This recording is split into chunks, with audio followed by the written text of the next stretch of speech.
Claiborne. Welcome to A Pastor and a Philosopher Walk into a Bar. Yes. And I don't know where I fit into this picture, but glad to be here with y'all. I think right in the middle in like this cozy little group here. That's yeah, creepy. Absolutely. Shane, tell our listeners a little bit about, like, everyone knows who you are, but how'd you get to where you are occupying the space that you're in within Christianity and within the church and within your advocacy work? How'd you get to where you are? I forgot how Southern you are. It's just a delight hearing you speak, because I usually read your words more than I hear you. But tell us where you're from and how you got here. Oh, yeah. I grew up, I'm going to just tell you how Southern I am. How about that? I grew up in the hills of Tennessee, and my great grandfather was the postman by horseback in the Smoky Mountains. When Dolly Parton won the Kennedy Award, I remember my uncle being on the couch going, I remember when she used to play on the front steps. No way. I mean, that's my world. Those are my people. And I inherited land that literally on the deed is Old Hag Holler. my mom went up to look at it, the land, and see how it was how it was faring. And one pulled a gun on her, a shotgun. She's like, "Oh, I'm the old hag. The road's named after." I kid you not. You can't make this stuff up. So anyway, that's my backdrop. And now, I mean, there's some not beautiful pieces of that. I grew up in a little town that was still very segregated. Maryville High School, the Maryville High School Rebels. That's my high school, but it's also. We had the Confederate flag on everything. I mean, it was on our lunchroom trays. It was on our murals, football field, So, when I see Jesus saying, do you have eyes to see and ears to hear? I guess over the last 20 years, I've been able to have some of the blinders, ripped away and see some things differently. I did fall in love with Jesus down there, though. And, I grew up in the Methodist church. And I also got a little bored in the Methodist church that I grew up in. I love Jesus, but I just wanted more, and so I got involved in the charismatic movement because they believed in miracles. They believed in healing. They got wild, had to get rebaptized and go all the way under the water because the Methodists sprinkle a little bit, whatnot. So, and then, and I think like that's part of all that has shaped me, and then of course, having some Catholic mentors and learning from Mother Teresa and, different folks along the way, all that has really shaped me. So I guess, in all of our Christian traditions, you got some bones you got to spit out, but I think there's some things that are worth holding on to. So I'm this, what were we talking about before we went on the air? Genre, what was it? We were saying some music is genre immune or something. Genre like resistant. Yeah. Genre. So I love Jesus, and I've been shaped by lots of genres of Christianity, I guess. Yeah. Did you have a distinct moment when you went from, I've got Confederate flags on my, lunch trays, to this doesn't really work with me and Jesus? Was there a moment, or was it just this kind of evolution? There was a curiosity, right? And I guess there was a suspicion that I felt about some of those things. I started to see some contradictions in the church, like we said we were pro-life, but we really only talked about life before birth, and like once you were out of the womb, you're on your own, baby. Every other life issue, the Christians were the problem, So I saw all that. But it was really when I went to Eastern University up in Philly that I chose Eastern because I liked the charismatic side of it. That like the worship felt very authentic and real, and I got to go to some chapels before I decided to go, that was the college I wanted to go to. But then it was also really diverse, especially for an evangelical Christian school. So I enjoyed getting to know folks that were different from me, like especially really African American folks. I grew up in my high school. Just to tell you how small the town was, I was prom king. And the prom queen was one of the few African American women in our school. So I'd always been like really comfortable around folks that weren't white and stuff. But I did that was part of what drew me to Eastern. Was I wanted to have that world, the kind of little world I grew up in, cracked a little bit more. So, but you said, is there a moment? And I'd tell you, I can remember it like it was yesterday when I put my high school yearbook on my shelf at Eastern, and there was a Confederate flag on it, and my friends were like, "Dude, what in the world?" And I was like, "Oh, it's my high school yearbook." They're like, "Yeah, that thing's not about football team spirit, you know?" So yeah. Wow. Wow. So you alluded to Mother Teresa a few minutes ago, Shane. You spent a couple of months, I didn't know this, but you spent a couple of months working alongside Mother Teresa in Calcutta, who's now Saint Teresa of Calcutta. Can you tell us about that experience? How formational? Just tell us about Mother Teresa. Goodness. Well, the backdrop for it was that here we are, you know, and we're 19 years old or whatever in college, studying the Bible, studying, trying to figure out how to live out the radical, you know, gospel of Jesus. And you start to think, well, there's all these wonderful saints, you know, Francis of Assisi and Oscar Romero and, you know, Mhm. Rosa Parks and, you know, Dorothy Day, Martin Luther King, all these people that already died. And yet we started going, who's still trying to live out the Sermon on the Mount? Who's trying to sell what they have and give it to the poor? And we became really fascinated with Mother Teresa. So we wrote her a letter and asked if we could come, you know, work for the summer. She didn't write back, and that didn't stop us though. You know, we're 20 and nothing's impossible. So we called nuns until we got a phone number. literally, this is before the internet, y'all. So we had, you know, I mean, we were in a phone book at a payphone in the Good lounge of for our you. dorm. People don't even know what that is anymore, but you put Seriously. coins in them, young people. She picked up the phone. It was like $3 a minute. So I wasn't small talking. I'm dropping quarters in that phone, that, you know, like crazy. And so I asked her if we could come work, and she said, "Yeah, come on out here." And we did. A couple college friends and I. And I went back after she had passed away, but that has also been, you know, so formative for me. I worked I just read about this stuff. You know, I worked in her orphanages in the morning. I worked in the home for the dying, her first home that she started in the afternoon. We'd take people off the streets who were dying and bring them in and take care, like mostly help them die with someone holding their hand, you know, not alone on the streets. And it was grueling work, but holy work, beautiful work. Uh, and, you know, so much about my prayer life was shaped there. I was just telling someone the other day, like the Mother Teresa, at one point I'd been asked to read the scripture in mass, and I didn't even know how to do that, you know, because Catholics, it's not just like you throw open the Bible and read it. Yeah. You know, Yeah. you got to say something before and after. And I was like, I'm reading this in front of Mother Teresa. She's the one that asked me to read it. And I know I need a little lesson in Catholicism 101 or something. So I learned a lot though, you know, when I was over there.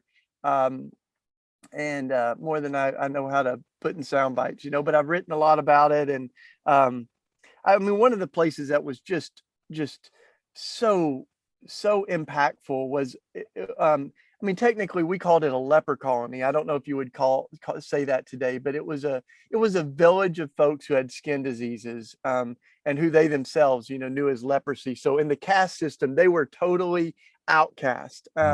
And you know, if you've never been to India or somewhere like that, it's hard to imagine. But you can't go in stores, you can't go in restaurants. You are literally, I mean, it's where we get the word outcast. You know, and so this community was formed along the train tracks. Mother Teresa got this land donated, and like 300 families lived there. And I had a real unique opportunity to spend some time there. And man, I mean, just unbelievable. You talk about a village that was autonomous from its, like they had built this place, um and you know, had their own fish hatchery. They grew their own food. They made their own clothes. They had wood crafters that would custom make an arm and a leg out of wood for people when they, you know, were amputees, because that happens with the disease. So I mean, it was just stunning. So it's yeah, so that's been a big part of my formation. And even, you know, as I think about community, that little community of folks that were outcast in India have really inspired a lot of the vision that I have for what it looks like to live in, you know, in community in the world. Wow. Wow. So in your in your 2008 book, Jesus for President, such a amazing and really prophetic book. It's a book about the politics of Jesus and nationalism. Since then, we've lived through the election of 2016 and 82% of evangelicals voting for Trump, and new polls suggesting that possibly 30 million Americans support QAnon in some way, shape, or form, right? And many of those identify as Christians. And then January 6th happens. All this stuff is building towards where we see this tidal wave of Christian nationalism and the church going in that direction. You visited one of these churches. We have the Patriot Church and then Greg Locke's church. I don't even know what it's called, but you visited and wrote about it. What tell us what your thoughts are in this wave of Christian nationalism, where you see this all heading in the church, and just your impression on it. Well, interestingly enough, I think we're getting ready to re-release Jesus for President. And, my buddy Chris and I that wrote it together, we had a great team, but we went back and looked at it, and we're like, man, I'm not sure we'd say anything different. There's just some things that we would highlight and underline and circle a little bit more, like, pay attention to this, like if I'm looking back to when we first wrote that, there's not much that's happening now that's surprising to me. Although it's no less tragic, I think, as we see so many things unfolding in our country, and many of them with Christian bumper stickers and flags as they do things like what we saw on January 6th. So I believe, I've said a lot of times that Trump didn't change America, he revealed America. Whoa. And I think that's been true of the evangelical church too. It's not like Trump was this thing that radically changed evangelicalism. A lot of this was below the surface, the conspiracy theories, the fidelity to radical, kind of ideas that are overtly racist and things like that, so some of that history, I think, is just kind of getting aired, but he certainly unleashed some of the worst principalities and powers, So Shane, if it was beneath the surface, which I totally agree with you, is there any way, shape, or form that this unveiling of the racism, of the nationalism, of the conspiracy theory, fodder, is it in any way a good thing that it's been unveiled? Well, I think the truth sets us free, right? As Jesus said. And so we, when you have things that are sort of trying to camouflage themselves as Christianity, and you rip the mask away and you see what it really is, I think that's helpful. But there's just a lot of damage being done, right? There are people that think they're rejecting Christianity, but they're really just rejecting a version of American nationalism that's trying to camouflage itself as Christianity. And it doesn't look anything like Jesus. And ironically, that's one of the things that I think is an anecdote for some of this, is to center Jesus again. And one of the best correctives of Trump evangelicalism is Jesus. Because here's Jesus blessing the poor and saying, as you welcome the immigrant or the stranger, you welcome me. I mean, Jesus it's hard to really twist Jesus's words. I think that you can use the Old Testament, you can use some things that Paul said to try to clutter the words of Jesus, but once you really center Jesus, it's hard to justify the indefensible things that Trump did and said, and things like what happened on January 6th. So I think we name it as a heresy. And there's no doubt in my mind that hundreds of years ago, when, the early church and other Christian councils were happening, that they would have named this kind of American nationalism as a heresy of the church. I mean, there probably some parts of the church might have done more than that. I'm not interested in taking anybody out, but I think naming that is really helpful. So but I also believe that Matthew 18 calls us to directly confront or interact with our brothers and sisters when they are in danger of distorting our faith or doing things that are missing the mark, as sin means, and so that's part of why I have personally reached out to folks that like Sean Foyt and Greg Locke and others that we have some mutual friends, and so I'm not one of those guys that likes to be throwing stones at somebody at all, but especially from a distance. I want to talk with people, not at them. So with Jerry Falwell Jr., I'm not sure what he's doing now, bless him, but the Franklin Graham, others, we've always tried to reach out and talk with people, not at them, and not just tweet about them. Mm-hmm. Have you had any success with that? Still working on I mean, dialogue, memes, it's a two-way thing. Yep. So, but what more can you do? And Matthew, Jesus is actually really wise and unsurprisingly, but telling us, go talk with them. If they don't listen to you, then bring a couple other people with you. If they still don't listen to you, then go public with it, and I think that's the kind of trajectory that Jesus kind of offers us. So that makes a lot of sense to me, and I hope people have the respect to do the same thing to me when I'm out of line. I don't pretend to be above reproach here. Yeah. So good, Shane. So I'm sorry, Kyle, just real quick. I mean, I've been astounded at your level of respect and dignity when I've seen you engage Sean Foyt on Twitter and others. And it challenges me because I think almost all of us have friends or family who fall into this Trump cult, in this, Christian nationalism. And it's so hard for me to understand, for me to give grace, for me to love. But I know that's what I'm called to do. What is loving our brothers and sisters? And you even said maybe this is a heresy. So are they our brothers and sisters in Christ? That's a question. And then also, how do we love these folks who we're in relationship with, we're kind of stuck with, for better or for worse? And I'm called to love my family members who are giving themselves to this craziness. And it's really hard for me. What are your thoughts, Shane? Well, so that's really kind of you, but I think it's really great that in the beginning of this conversation, we went in a little bit more depth in my backdrop, because that is so important to me, that I've been on this transition, the whole scripture that says we work out our salvation with fear and trembling, right? This is not just about a moment, but conversion is something God's doing in us continually. And that gives me a little bit of grace and a little bit of patience with folks. For instance, when people tell me that, when we're talking about the death penalty and they whip out, a verse from Leviticus or something, I'm like, hey, let's talk about that. I'd love to talk about that. And I have patience for that argument, because I've used that argument, and so I kind of think, how much grace would I have if I met myself when I was 18 years old, Yeah.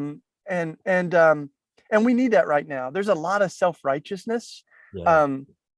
And it's not partisan, there's folks on the left and the right that I think have this sort of self-righteousness that Jesus called it toxic. He said it's the yeast of the Pharisees. It's this, it's very oppressive. And because I think that we end up sort of being theological police, we end up being moral gatekeepers. We decide who's in and who's out. And I grew up with a conservative form of that, the old don't smoke, drink, or chew, or go out with girls that do, but there's obviously a progressive form of that that has a different litmus test, but it feels the same, so I think that's always dangerous. And the last thing I'd say about like who's in and out, which is a dangerous question. Are these my brothers or sisters? As you said, I would just keep, rather than saying, it's my job to decide who's in and out. I think that's God's, as Jesus said, the wheat and the weeds are growing together. So it's not up to us to try to figure it out. But I would say this, that the word Christian means Christ-like. It means little Christ, that we're to be imitators of Jesus. And we know what Jesus was like. Jesus is the full manifestation of God. This is what God is like, right? If we got any questions, look at Jesus. And Jesus is love with skin on, love made manifest, even to the point where when he's being tortured and killed, he's saying, Father, forgive them, for they don't know what they're doing. That's what we're called to imitate. So I would say that we know a little bit about what the essence of Christianity is, and it's Jesus. An apple tree by the fruit. Yep. You don't look at an apple tree and go, I wonder if that's an orange tree or a plum tree. It by its fruit.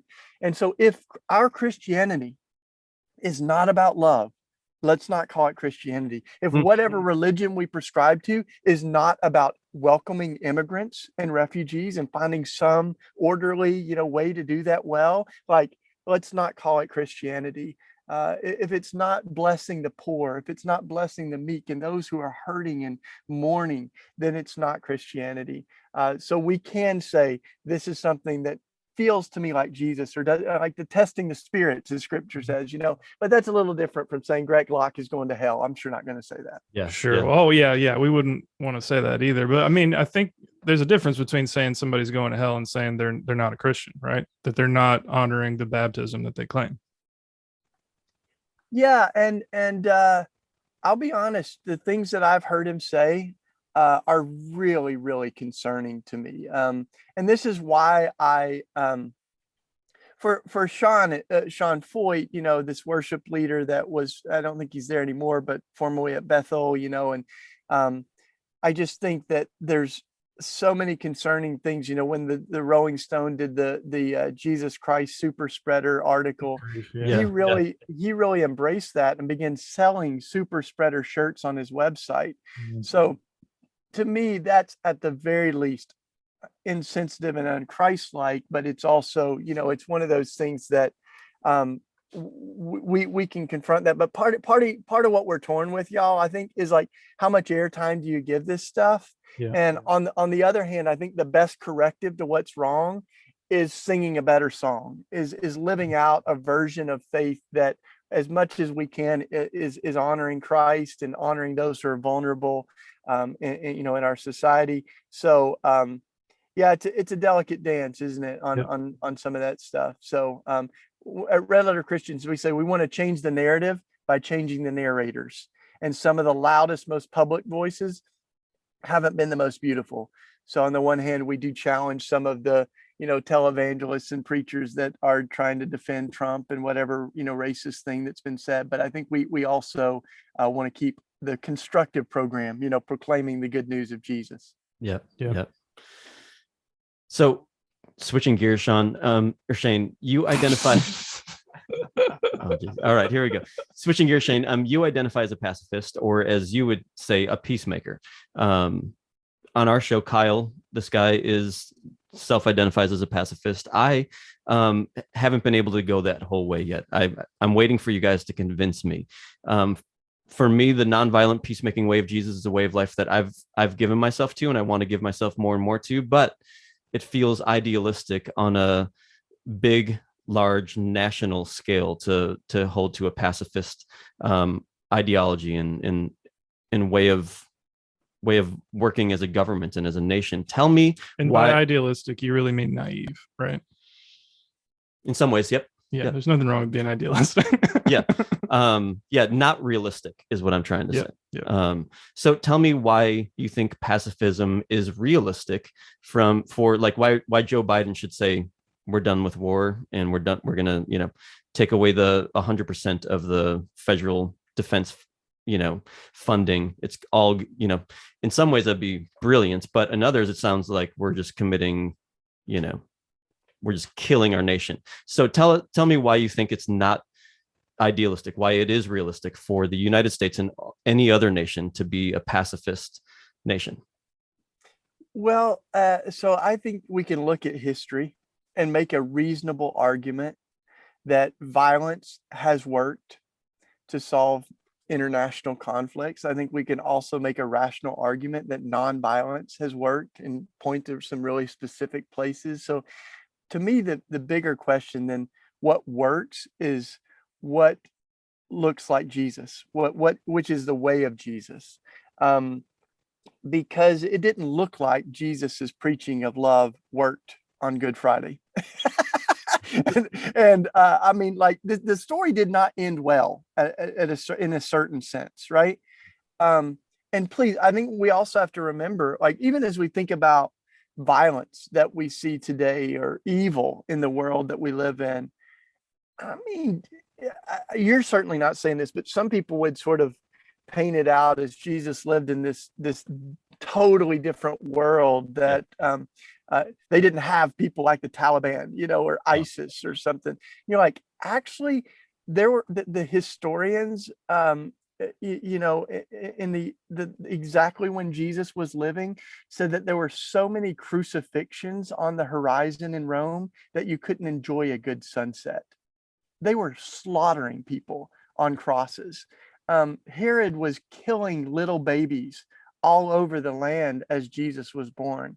So, I mean, I think that context becomes really important for Jesus preaching love and living out love, right? Like, when Jesus is saying love your enemies, I think he knew fully well what human beings are capable of. And so this is what I would say, is that I don't know how I would act in every situation, every hypothetical, you know, but what I do aspire to is to resist evil without mirroring evil.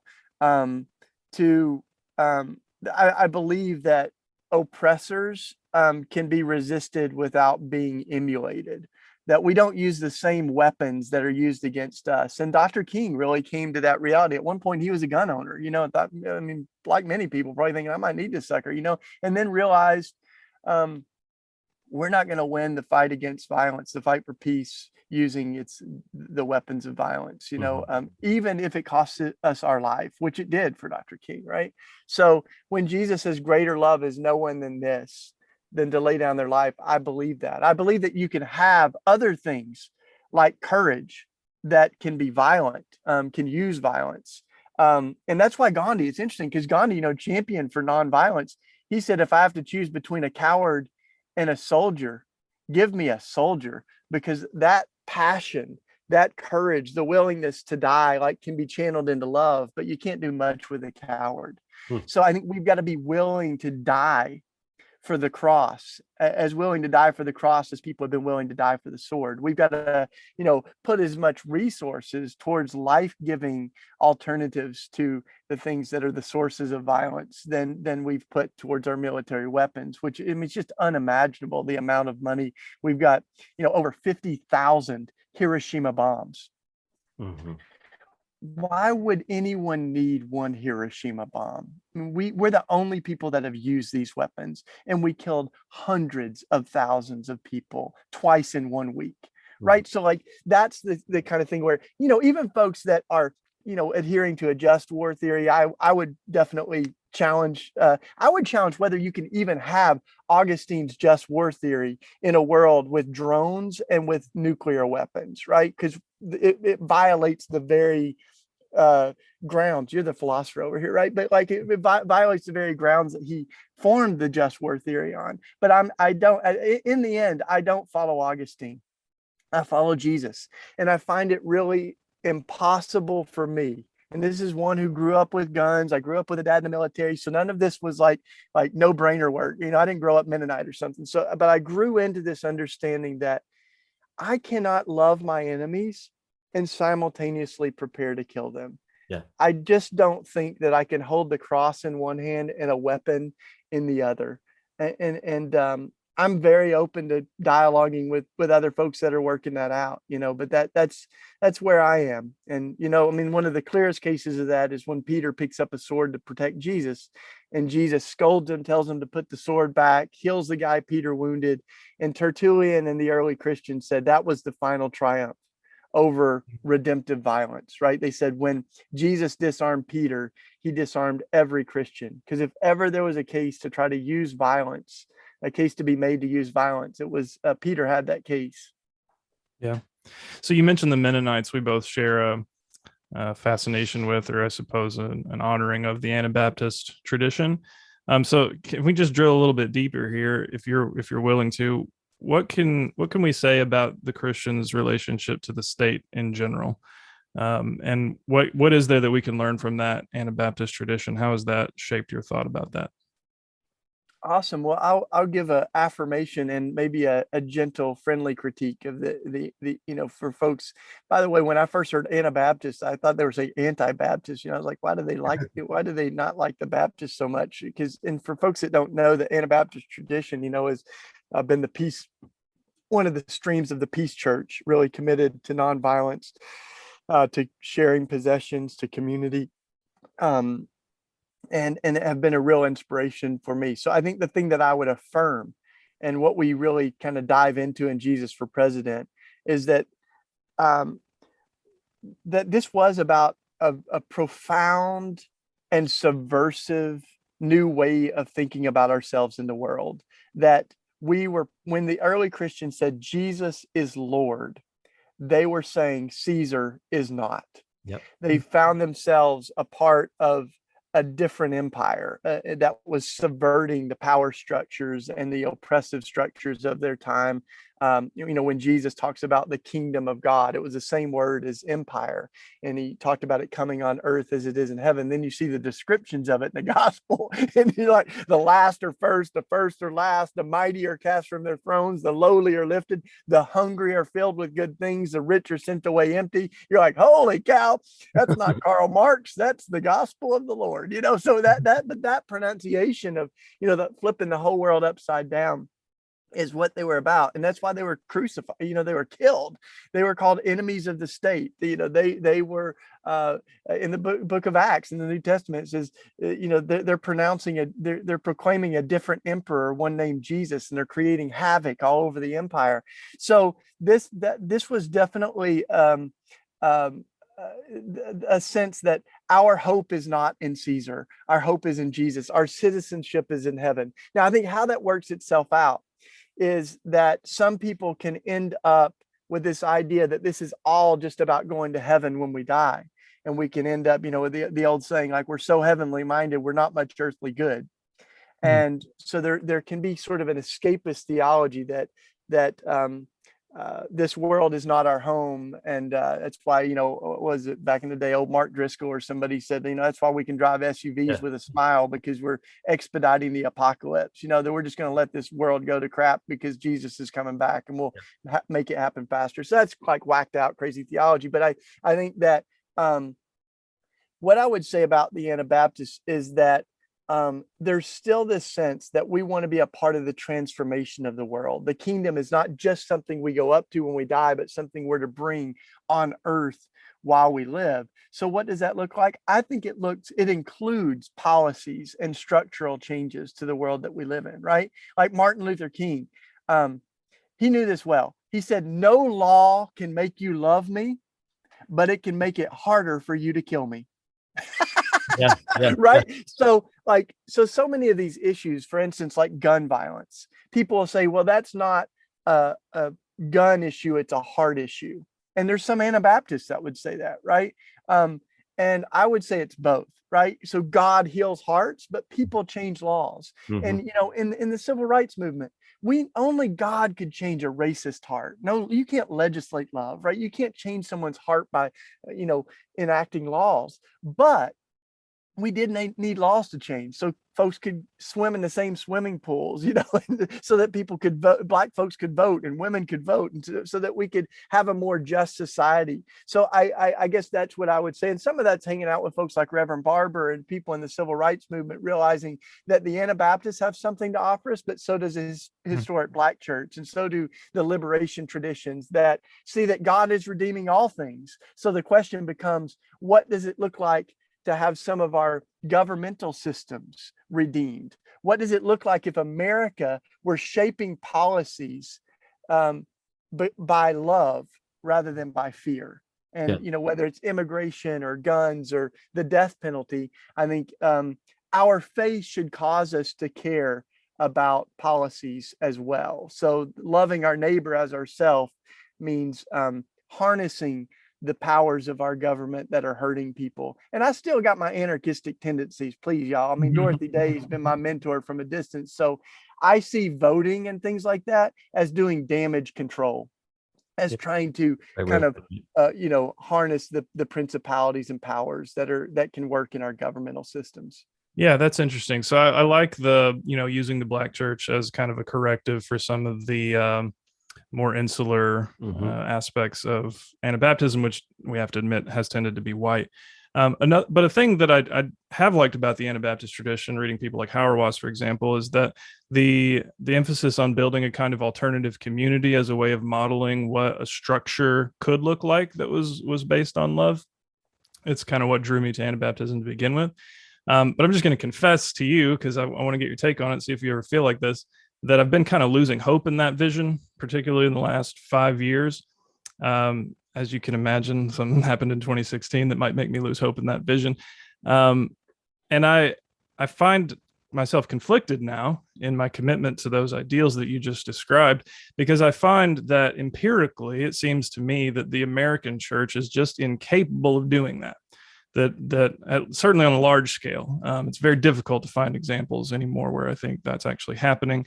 And it seems to me, in fact, that the government, as messed up as it is paradoxically more capable of serving the ends of the kingdom at this historical moment. And I mean specific, concrete ends. So things like caring for the poor, protecting the marginalized and vulnerable, healing the sick through things like healthcare, combating climate change, taking care of the planet. I mean, these are like urgent life, life transforming on a humanity-wide scale issues that need immediate action. And if we were to turn any one of those things I mentioned over to the church, we'd all be screwed. Mm-hmm. So I find myself these days thinking that if someone comes to me and asks, okay, what is the Christian's relationship to the state? What should I do? I'm more inclined to tell them, go vote Democrat. Which, as a church leader, Brew City Church, I just want to point out that Kyle said that. Not right. Yeah, this is my sure. Yeah, sure. So I'm less inclined to tell them that kind of story about building an alternative community and that kind of living the way of Jesus, even if you need to do it a little bit apart, whatever. Yeah.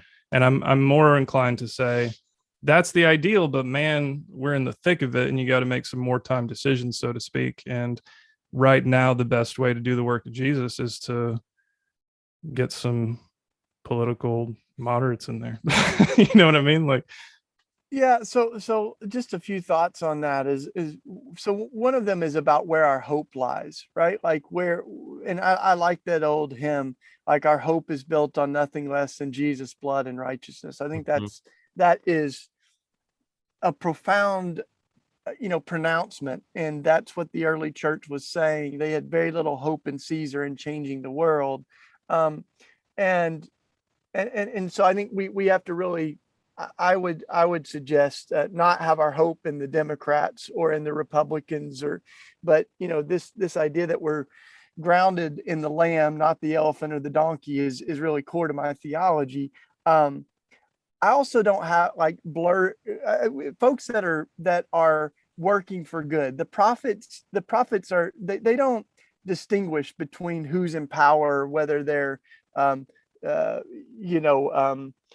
Jewish or in the New Testament, whether Christian, like they're calling for justice for the poor, no matter who's in power, mm-hmm. and they're advocating for that. And the fact, I mean, one of the things that I got really struck by is that, let's just think about one issue, the death penalty for a second. Like if every Christian governor were to take their faith seriously enough to say that, like, to be blessed are the merciful, for they will be shown mercy. Like we would end the death penalty if it weren't for the support of Christians in America. And so that really began to trouble me, right? Like Greg Abbott in Texas is responsible for all the executions so far this year, except for one, I believe, all the state executions. Like Texas is just killing people. And Governor Abbott is justifying the death penalty even after going to mass on Sunday, and so like it's the same in Tennessee. Bill Lee is a Christian, and yet he's using the electric chair to kill people. So that, I think, like part of the question is, what does it look like to hold office as a Christian, and then the bigger question is, what's God's dream for our country? Well, I mean, literally in Matthew 25, Jesus said, all the nations are going to be before me, and you're going to be asked a few questions. And they're not going to be doctrinal questions. They're going to be, when I was sick, did you take care of me? When I was a stranger, did you welcome me? When I was hungry, did you feed me? When I was in prison, did you come visit me? Those really are the criteria for that final judgment, right? So I'd say, America might want to, do a little self check on some of these things. But, the real test of the health of our society is not how the Dow is doing, but how the poor are doing. Oof. So that's, and that's not partisan. And just to give you one more example of this, I like your shirt, by the way. You got the We the People ride, Yeah, boy. the bike ride at the border. I've been thinking of them. And here's the deal, like welcoming immigrants, that should not be a Republican thing or a Democrat thing. That's a God thing. It's a love thing. It's a Jesus thing, right? You welcome the stranger, you welcome me. And some of the highest numbers of refugees and immigrants have been welcomed under Republican presidents. Yeah. Some of the lowest were under Trump, but Biden's numbers are lower than Trump. Biden's military budget is higher than Trump's. Like some of the things that I hold as core values, are the parties betray those, right? No matter who they are. So I think that's where we work with good, like that. That's why going like, this is my fidelity is to Jesus, to welcoming immigrants, to protecting life. And I would say, I want to do that. I want to reduce the number of abortions. I've been really discouraged with how the Democrats have navigated abortion. I'm also think that what's happening in Texas is just straight up nuts, and so like, that's not the right answer, but like, how do we have a better ethic of life that sees every person made in the image of God? Let's talk about pro-life on gun violence, the death penalty, and abortion. I would love to talk about how we can effectively reduce the need for abortions in our country. Mm-hmm. Man. So you mentioned my shirt. We're talking I was in New York with some friends who call themselves the Common Good Coalition or Common Good Christians, Doug and Shelley Paget and Brian McLaren and many others, right? You just rode, there's a bike ride happening right now that started in, I think, San Diego, right? And is going to St. Augustine, Florida, trying to raise awareness for the border crisis and immigrants. You spent, I don't know how long, Shane, a week or two riding your bike with them? I was there for a little less than a week, but I am hoping to go back. Yeah. Nice. And they're doing 3,200 miles. You're exactly right. Dang. California to Florida. So I did the most I had biked in a day before that was probably about 30 miles, but we busted out over 60 miles and, over 100 miles while I was there. So it was incredible, but it wasn't just about the miles, it's about these amazing people we're meeting with and the tragic stories that we heard. Yeah. I mean, first of all, my butt hurts just thinking about, riding 100 miles on a bike. Yeah, me too. But for many of us, for most of us, I would say this immigration policy is theoretical. It's politicians debating and arguing and us not really knowing the personal side of it. You rode your bike down the border. Tell us, just personalize it for us. What did you see? What did you feel? What was the spirit speaking to you as you rode your bike along the border? I'm a big believer that proximity makes all the difference in the world. When we're talking about immigration or the border crisis, or almost anything. Folks on death row, like I think we need not just ideologies, but we need relationships, and that's what this was about. Is about building friendships along the border, hearing the things that are happening, and hearing everybody out. That we organized to meet with Border Patrol and hear their perspective. So, it was just even just a few days I was there, just stunning. Some of the folks that we met have even been charged with criminal charges for putting water in the desert and trying to show hospitality to immigrants. But then there were other things where, like in Agua Prieta, I think I said that right. They have worked out a relationship where when folks are apprehended, rather than going to jail or a detention center, they're brought to this mission run by Christians, and they welcome folks. They take care of them. They really, some of them, they're nursing back to life. They're dehydrated. And it was an amazing place. It was also a really hard day that we were there because they had someone die in their care, and so we were putting a memorial out to that person, and we listened to some of these stories, and you think, like, why would someone risk their lives and go to all that trouble? Well, here's why. This like 20-year-old dude he's a young father from a remote island in South America that depended on cruise ships when that tanked during the coronavirus. They had no money. They're literally facing hunger. His daughter needs health care. And he's like, what would any dad do? I Yeah. got to figure something out. Yep. And he said, we asked him, how long did you think it would take? And I'm not using his name on purpose, but he said, maybe 2 weeks. And it ended up taking over 6 months for him to get to the border. And at one point he was so dehydrated, he's looking for water and he sees a gas station, but it's filled with Border Patrol. So he's describing like the feeling of thirsting to death while you're looking at water and not being able to drink it. And I think they found like a kiddie pool in the backyard, drank some water, kept moving. He eventually collapsed, unconscious, and that's how he was apprehended. And we met him. I mean, we're sitting listening to this dude, tears in his eyes the whole time, just thinking about his daughter. And sweet Lord, I mean, so that's why the not just using these polemics and these rhetoric of MS-13 and rapists and murder. I mean, that's why we need to have a better process for people able to seek asylum and citizenship here. And but anyway, it was incredible. We stayed with his family, right, that had a ranch, and so they had like multiple houses in the desert, and they took like 15 of us in overnight. And they were a Mennonite family, by the way. So this is beautiful, Anabaptist at your best. And so they, have these houses that folks can use because they're on a route that many people are coming in. And so, we're talking, and they said, yeah, we just had some folks stay in one of the houses. And we said, well, how'd that go? Did they, someone mentioned it, did they steal anything? They said, no. They actually ended up doing our dishes as well as their dishes. So I kind of take that line with me, these folks that crashed there, because the house is left open with the light on, you're welcome to stay here. And they stayed and did all the dishes and cleaned the house for them. But, I think that fear is what we've got to really address. So much of our policies are, even this wall, all of it, so much is about fear.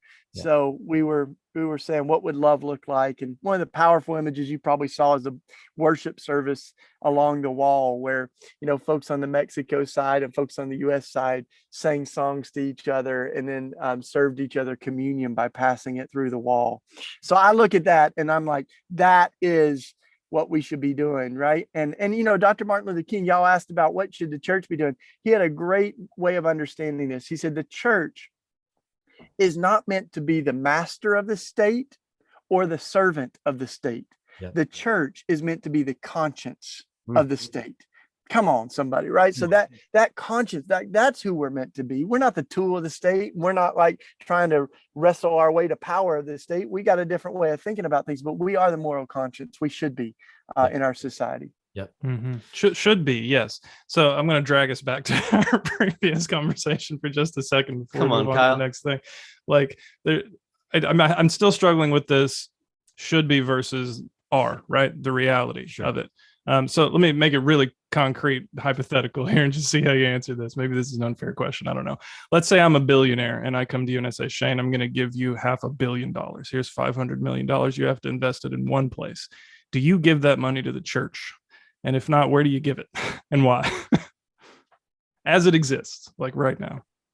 Well, I guess I would say I would give it to the work of the kingdom, as Jesus would say, so. Right, but let's be specific. Who's doing that work?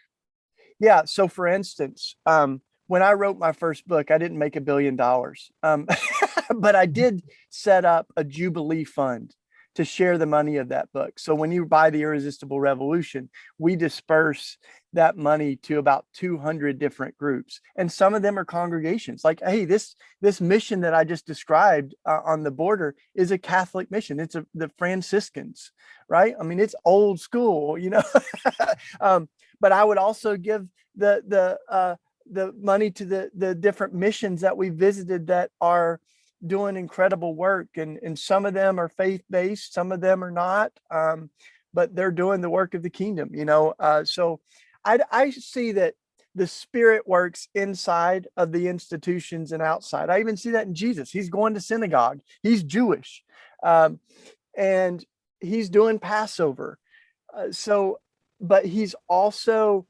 expanding where we think God is confined. Yes. Right? So he's healing people with mud and spit. He's doing the work of God in the streets. So I think that the answer to that, bro, would be, for me, I would where I see God at work in the church, I'd put the money there. Where I see God at work outside the church, Yep. I'd put the money there. Yep. All right, I will allow that evasion. Yeah. Shane, I'm preaching through, just on a really practical level, I'm preaching through the Sermon on the Mount as we speak, right? I've been doing it for a couple months. And as the further I go and the more I study and the more I reflect on the Sermon on the Mount, the more I realize how little of the Sermon on the Mount and how little of Jesus we actually have in our day-to-day Christian lives in the church, really, honestly.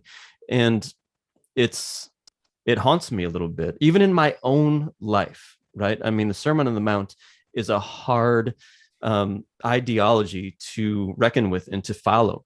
But when I think of who's done this well, I think of people like Mother Teresa, who, you spent time with and we talked about. And I think of you, honestly, and the work that you've done and in doing things like setting up a Jubilee fund when you write a book. Who does that? In reckoning with the Sermon on the Mount and our everyday American life, what are your thoughts on followers of Jesus having Roth IRAs and saving for retirement? What are your thoughts on building personal wealth for myself or for ourselves, and trying to build a business to be super successful? And the capitalism, the world that we live in sets itself against the Sermon on the Mount and the ideals of Jesus. How should we practically live and follow the Sermon on the Mount? Is there a place for building personal wealth? Mm-hmm. Is there a place for all these things that our culture tells us to do? Wow. Well, let me know when you figure that out. I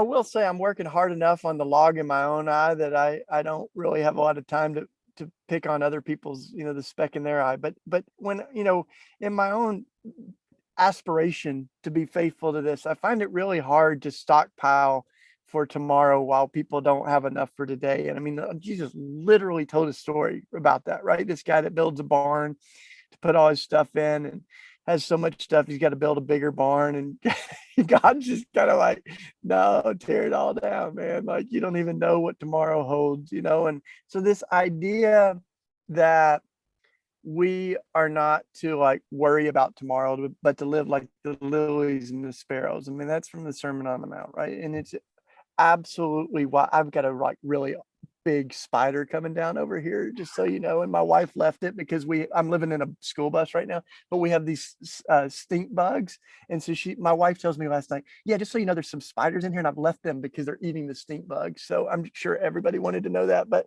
I've got a war of stink bugs and spiders that are now my pets in here. But anyway, okay.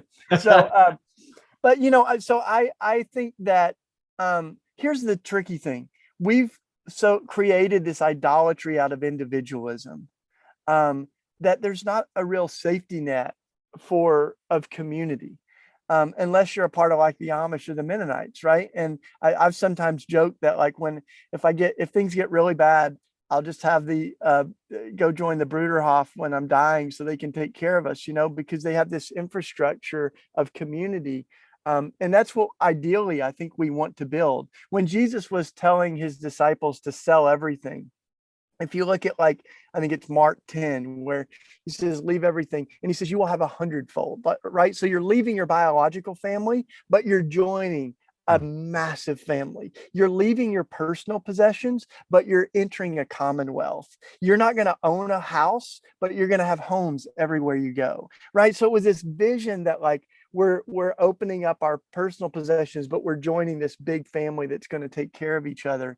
And we're trying to establish some of that in our little modest ways. Like we have a compassion fund now called Common Change. I think it's commonchange.org, where we're sharing hundreds of thousands of dollars. Whenever there's a crisis, we can like help each other out. We need things like that. I joined a community of folks that are sharing medical bills because a lot of us didn't have health insurance for years and years and years. So we would every month get a newsletter of the medical bills of this group. We'd pull our money together, and we were meeting like, I think it was $15 million in medical bills every year at one point. So like that, I think we need alternative infrastructures like that are communal based, that are, the common good. And ideally, that's what our government should be. I think folks that are trying to do their best to protect make sure that everybody has the things that they need when they're functioning at their best, right? So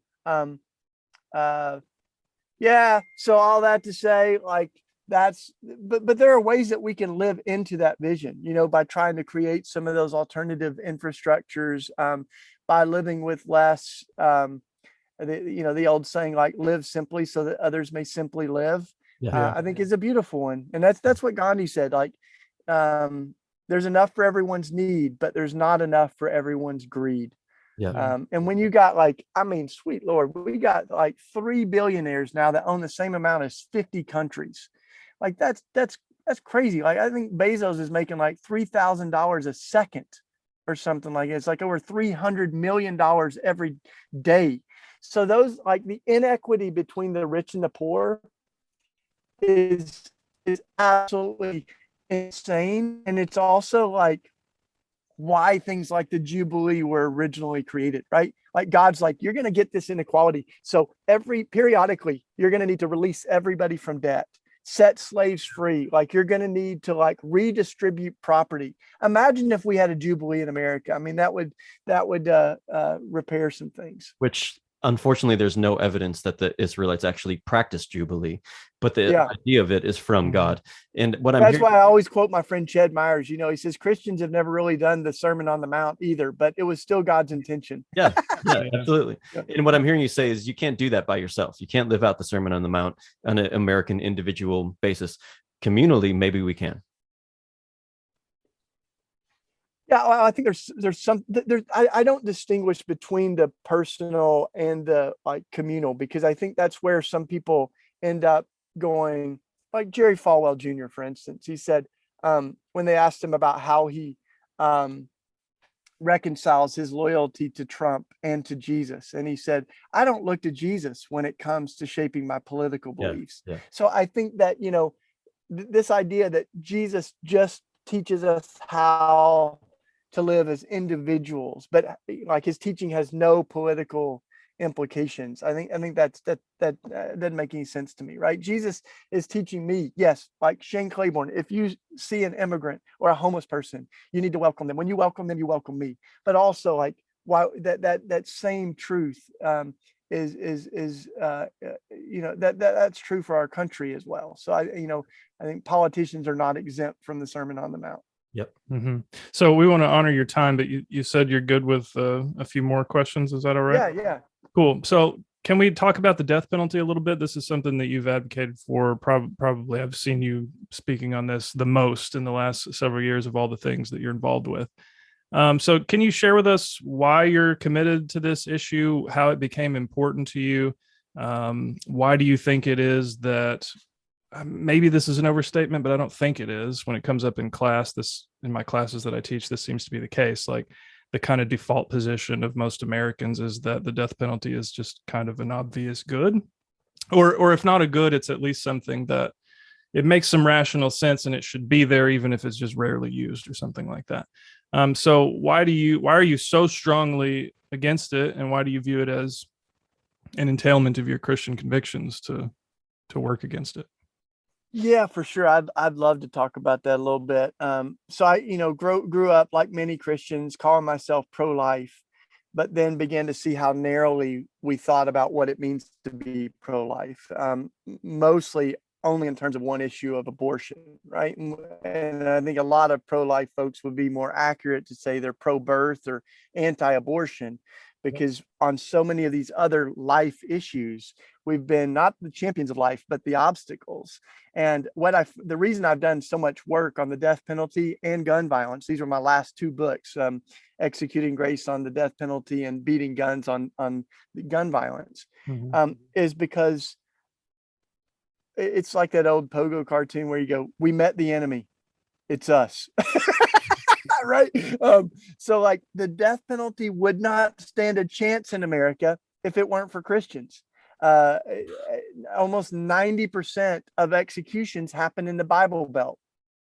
And where Christians are most concentrated is where the death penalty continues to hold on. And these are also the former Confederate states, so we can't miss that. Where the states that held on to slavery the longest are the same states that are holding on to the death penalty. And so all that's, very, very troubling to me. But one of the reasons the death penalty is so important is because we worship an executed and risen Savior, right? And we're in danger of missing the entire point of the story, which is that Jesus put death on display, Yep. made a spectacle of the powers of death in order to subvert it with love, forgiveness, and an empty tomb. And the whole point of that story is that no one is beyond redemption. Jesus is like water poured on the electric chair, short-circuiting the whole system of death. So now I think anytime we try to defend the death penalty, we betray and undermine the work of Jesus on the cross. And I know there are folks that are going to see that differently, and I was one of them. For instance, Russell Moore just reached out to me. We're going to have a conversation. He asked me to talk to him about what he's got wrong on the death penalty. So I'm Russell Moore, formerly of the Southern Baptist Convention. I think we can say formally, like that's his roots, but I love that. We need better conversations on it. And there's so much at stake, right? There's so much at stake. Yeah. There's people that are innocent, like Julius Jones and Rodney Reed, that I believe without any doubt are innocent of the crimes that they have been convicted. Folks like my friend Derek Jameson, who spent 20 years on death row before he was proved innocent and is now out, of course. But how much do we trust broken, imperfect human systems with the irreversible power of death? And that's why some conservatives have problems with the death penalty, because it raises the question, how much do we trust the state, among other things, right? But I think it raises one of the most fundamental questions of our faith. Is anybody beyond redemption? Where sin abounds, grace abounds all the more. So do we really believe that stuff, right? Yeah. Now the guns, I'll just say quickly, when I started looking at guns, the highest gun owning demographic in America are Christians, white evangelical Christians. We own guns at a higher rate than the general population. Two-thirds of Americans live without guns, 2/3. And yet, like, one of the most armed groups in America are folks that are worshiping the Prince of Peace on Sunday and packing heat on Monday, right? So I think let's not kid ourselves. They're packing heat on Sunday too. Yeah. Yes, they are. So,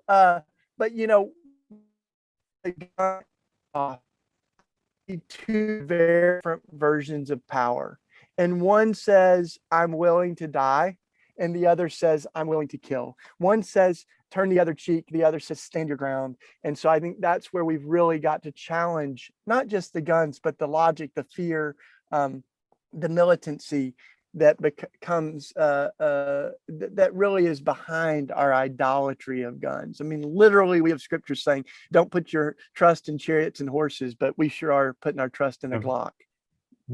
Yeah. So I have a couple follow-ups about the death penalty, but before I get to that, part of your ministry is actually pounding guns into farm implements, right? Yeah.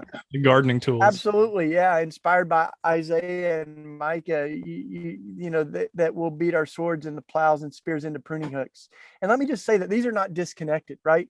Some of the most credible voices in the movement to abolish the death penalty are survivors of violence, murder victims' family members who see violence is the problem, not the solution. Mm-hmm. And so, like, while we've been on this call, I got a Reverend Sharon Risher called. I didn't take her call. She's one of my heroes, but her mom was killed in Mother Emanuel AME Church. Two of her cousins, her childhood friend, like her family was killed by Dylan Roof when they were in Emmanuel at Wednesday night prayer meeting, right?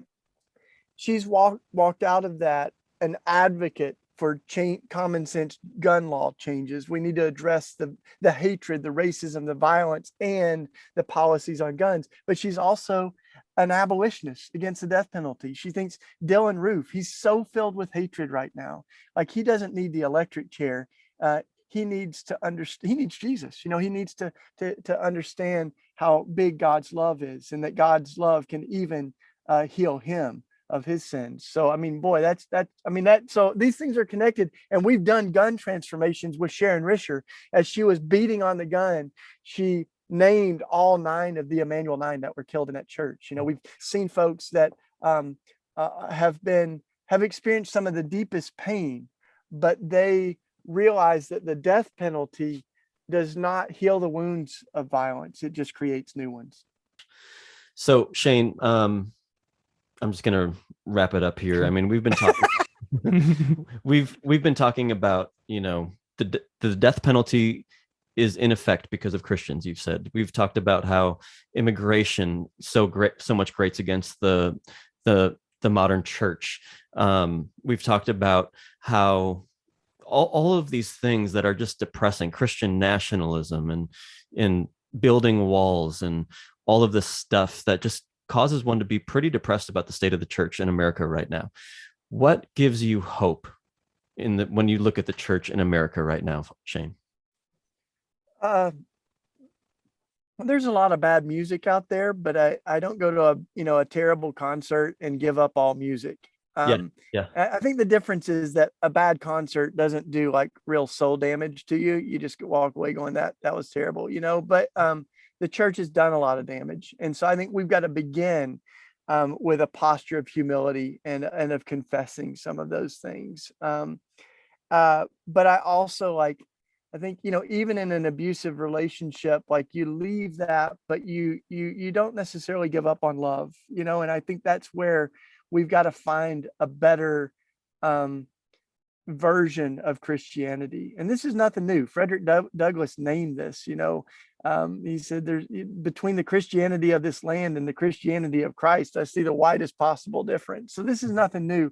But I would say for a lot of people that are leaving one version of Christianity, that may not be the end of your faith. It may be the beginning of a better, more robust faith. So I'm stoked right now because I see a church that is rising up. It's a lot of that's happening in my purview outside of white evangelicalism.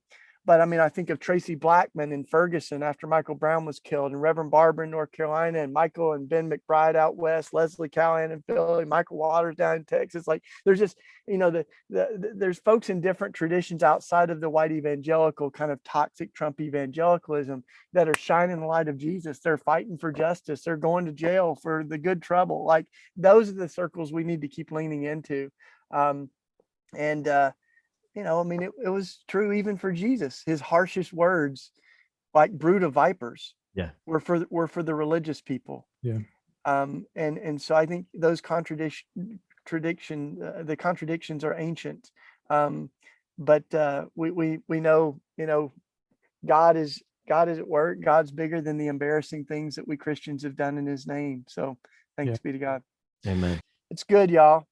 Well, thanks for the conversation. Yeah, let's do it again sometime. Yes, Shane Claiborne, thank you for joining us. It's been a pleasure. And everyone, Irresistible Revolution, Jesus for President. There's a number of different amazing resources that Shane can just help round out and center you more in Jesus. So thanks for sharing yourself with us, Shane. Absolutely. Appreciate you guys. Yeah.